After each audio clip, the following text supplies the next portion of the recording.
ॐ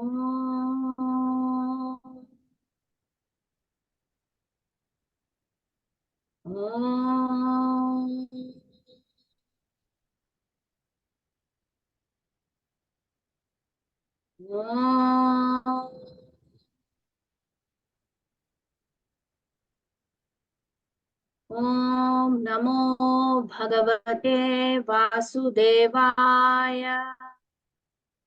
ॐ नमो भगवते वासुदेवाय। ॐ नमो भगवते वासुदेवाय।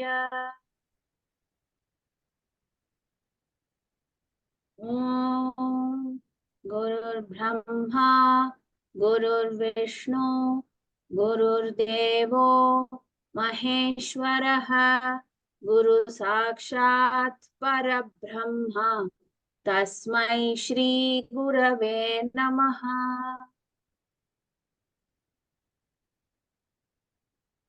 ॐ श्रीं ह्रीं सरस्वत्यै नमः।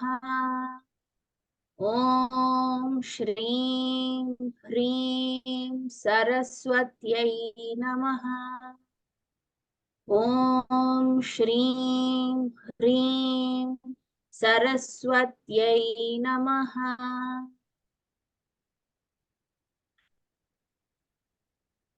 हरिः ॐ तत्सत्। श्री गुरुभ्यो नमः। Hari Om and welcome to another session of Gita Yoga. ಎಲ್ಲ ಆತ್ಮಜ್ಯೋತಿಗಳಿಗೆ ಆತ್ಮೀಯ ಸ್ವಾಗತ. Today we will be chanting 15, 16 and 17. I'll be sharing now.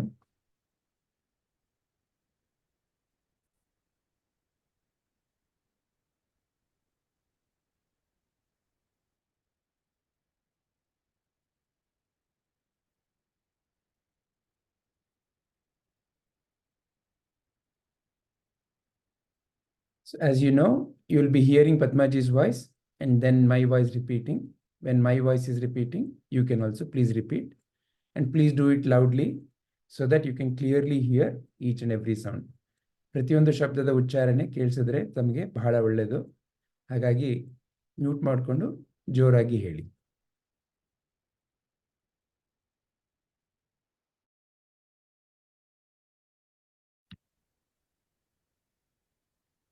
पांचजन्यम पांचजन्यम ऋषिक ऋषिक ईशाः ईशाः देवदत्तं देवदत्तं धनञ्जयः धनञ्जयः पौण्ड्रं पौण्ड्रं दध्मौ दध्मौ महाशङ्खं महाशङ्खं भीम भीम कर्म कर्म वृक वृक उदरः। उदरः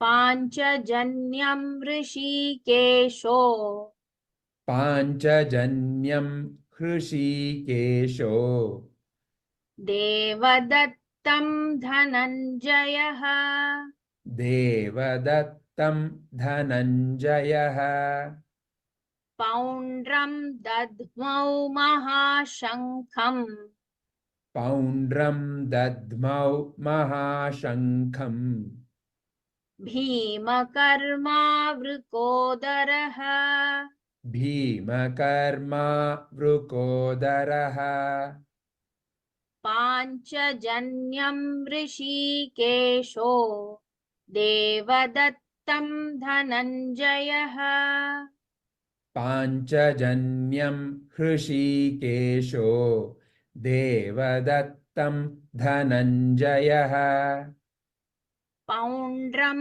दध्मौ महाशङ्खं भीमकर्मावृकोदरः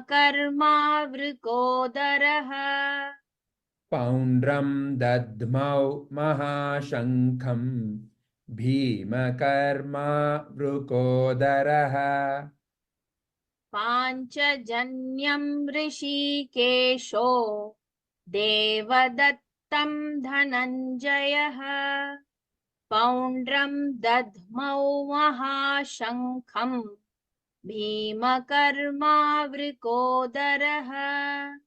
पाञ्चजन्यं हृषीकेशो देवदत्तं धनञ्जयः पौण्ड्रं दध्मौ महाशङ्खं भीमकर्मा वृकोदरः. Rishikesha blew his conch shell called Panchajanya, and Arjuna blew the Devadatta. Bhima, the voracious eater and performer of Herculean tasks, blew his mighty conch called Poundra. Let us hear now the meaning of Rishikesha. Rishikesha means Shri Krishna, the Lord of the mind and senses. ಹೃಷಿಕೇಶನು ಪಾಂಚಜನ್ಯವೆಂಬ ಶಂಖವನ್ನು ಊದಿದನು ಮತ್ತು ಅರ್ಜುನನು ದೇವದತ್ತನನ್ನು ಊದಿದನು. ಹೊಟ್ಟೆಬಾಕನಾದ ಮತ್ತು ಕಠಿಣ ಕಾರ್ಯಗಳನ್ನು ನಿರ್ವಹಿಸುವ ಭೀಮನು ಪೌಂಡ್ರ ಎಂಬ ತನ್ನ ಪ್ರಬಲವಾದ ಶಂಖವನ್ನು ಊದಿದನು. ಗೀತೆನಲ್ಲಿ ಶ್ರೀಕೃಷ್ಣ ಮತ್ತು ಅರ್ಜುನರನ್ನ ಬೇರೆ ಬೇರೆ ರೀತಿಯಲ್ಲಿ ಸಂಬೋಧನೆ ಮಾಡ್ತಾರೆ. ಇವತ್ತು ಹೃಷಿಕೇಶ ಈ ಪದವನ್ನ ಅರ್ಥಕೊಳ್ಳೋಣ. ಋಷಿಕೇಶ ಅಂದ್ರೆ ಶ್ರೀಕೃಷ್ಣ. ಯಾರು ಮನಸ್ಸು ಮತ್ತು ಇಂದ್ರಿಯಗಳ ಅಧಿಪತಿ ಅವರೇ ಋಷಿಕೇಶ.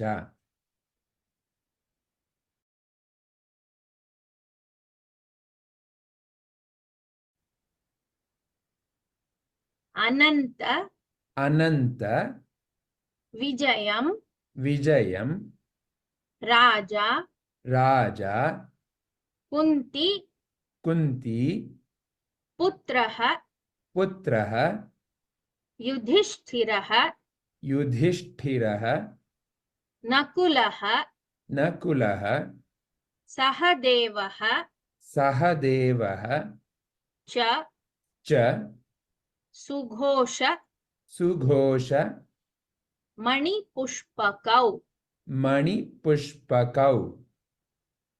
ಅನಂತ ವಿಜಯಂ ರಾಜ ಅನಂತ ವಿಜಯಂ ರಾಜ ಕುಂತಿಪುತ್ರೋ ಯುಧಿಷ್ಠಿರಃ ಕುಂತಿಪುತ್ರೋ ಯುಧಿಷ್ಠಿರಃ ನಕುಲಃ ಸಹದೇವಶ್ಚ ನಕುಲಃ ಸಹದೇವಶ್ಚ ಸುಘೋಷಮಣಿಪುಷ್ಪಕೌ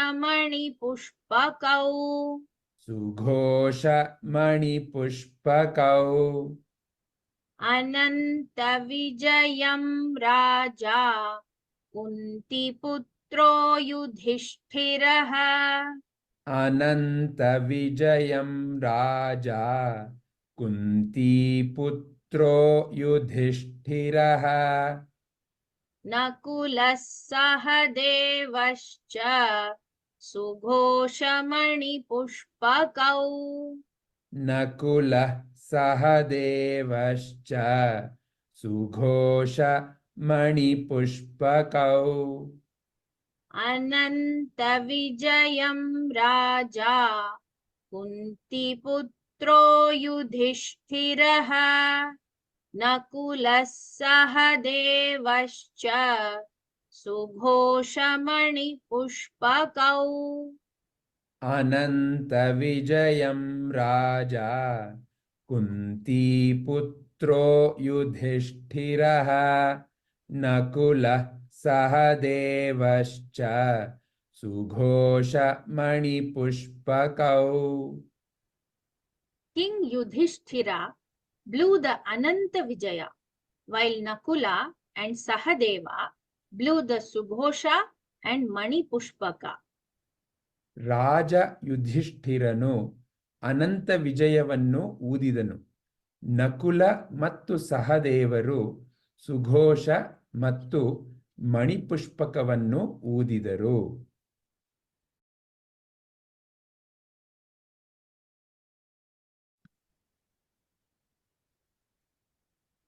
काश्यः काश्यः च च परम परम इषु इषु आसः आसः शिखण्डी शिखण्डी च च महा महा रथः रथः दृष्टद्युम्नः दृष्टद्युम्नः विराटः विराटः च च सात्यकिः सात्यकिः च च अपराजितः अपराजितः काश्यश्च परमेश्वासः काश्यश्च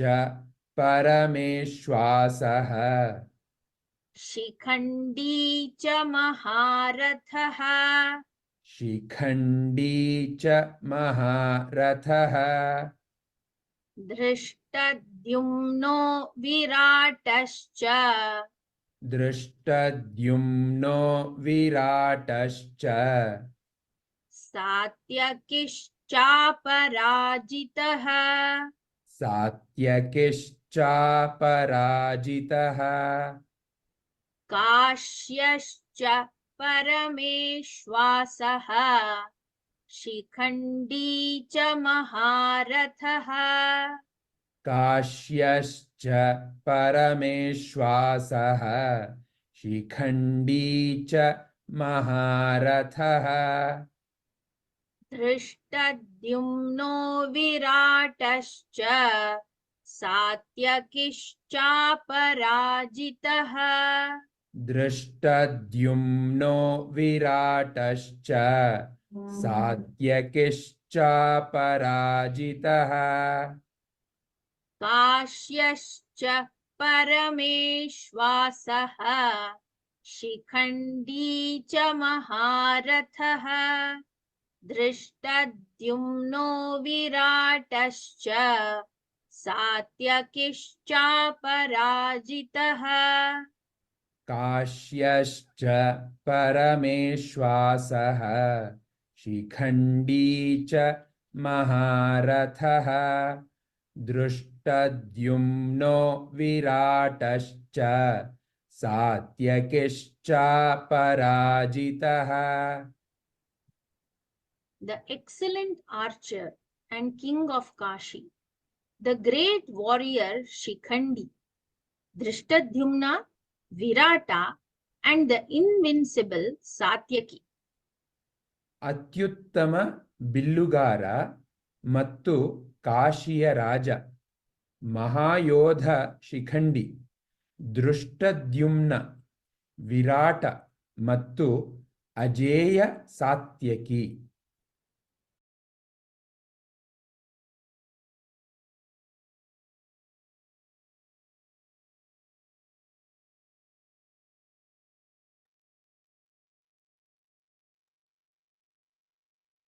ಯಾರಿಗಾದ್ರೂ ಏನಾದ್ರೂ ಪ್ರಶ್ನೆ ಇದ್ರೆ ಮಂಗಳ ಶ್ಲೋಕಗಳಾದ್ಮೇಲಿಂದ ತಾವು ಉಳ್ಕೊಳ್ಬಹುದು. If anyone has any questions or need any discussion, please stay back after the mangala shlokas. We can discuss them.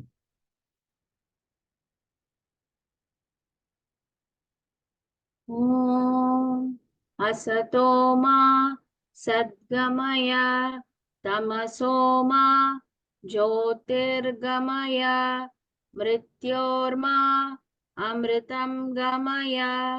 Om Shanti Shanti Shanti.